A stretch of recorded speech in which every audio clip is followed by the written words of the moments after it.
Hello, my name is James, and I just wanted to make a video response to the movie I just watched on the Fairness Act.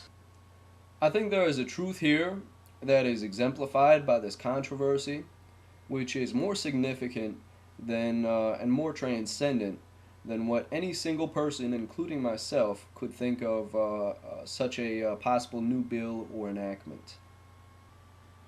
If we look closely at this controversy over a supposed Fairness Act, what we inevitably see is a reversal in the relationship between liberal and conservative, or in their party manifestations, Democrat or Republican.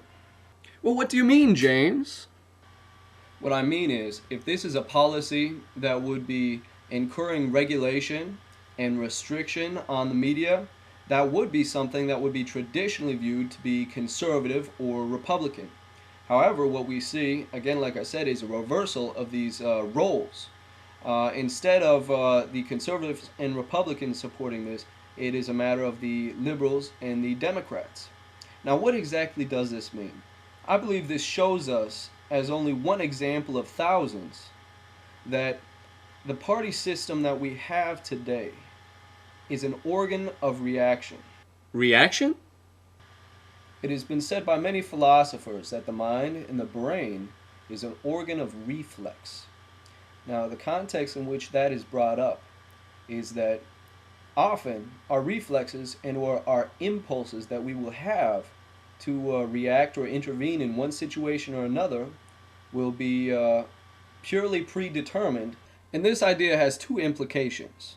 First of all, that everything that which is internal, that we consider to be our being, is initially and originally created from outside of our being.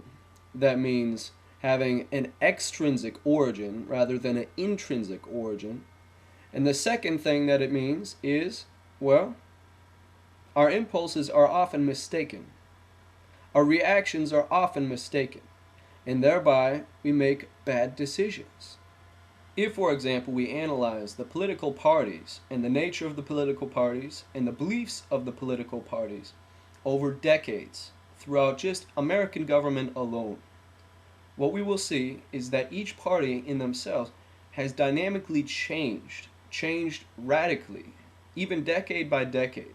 Each party goes through a huge change. I've heard it said even that and questioned whether or not Reagan would be considered a good Republican in this day. But at the same time, he's revered as one of the best and most influential Republicans of our age. So where's the fallacy here?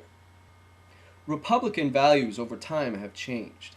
Democratic values over time have changed. And often, as in this situation, what you will see is a complete reversal in the role relationships. Why? Because our Democratic Party system is an organism of reflex. It becomes obvious over time that these political parties are mutually, or should I say, inversely definitive. Each party defines themselves as being the opposite or the completely better than the other. It is such an organism of reflex that it's almost entirely predictable. And perhaps this alone is my most major reason for not submitting to either political party. So what exactly can be done about our current situation? Oh, well, that's easy. Everyone just become exactly like me. The truth is, not much. But I do believe it is important to realize that while we hold up democracy and hold up democracy in such a way as being the ultimate and most humanistic and egalitarian form of government, at the same time, We're running around like a bunch of chickens with our heads cut off.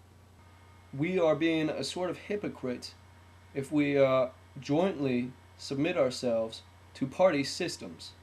I'm in the process right now of writing a book titled Educational Productionism. Well, maybe this will have to be my next book. The natural polarization of political parties and the regression of the American democracy. Well, whatever the case, take from my words what you will. Thank you for watching.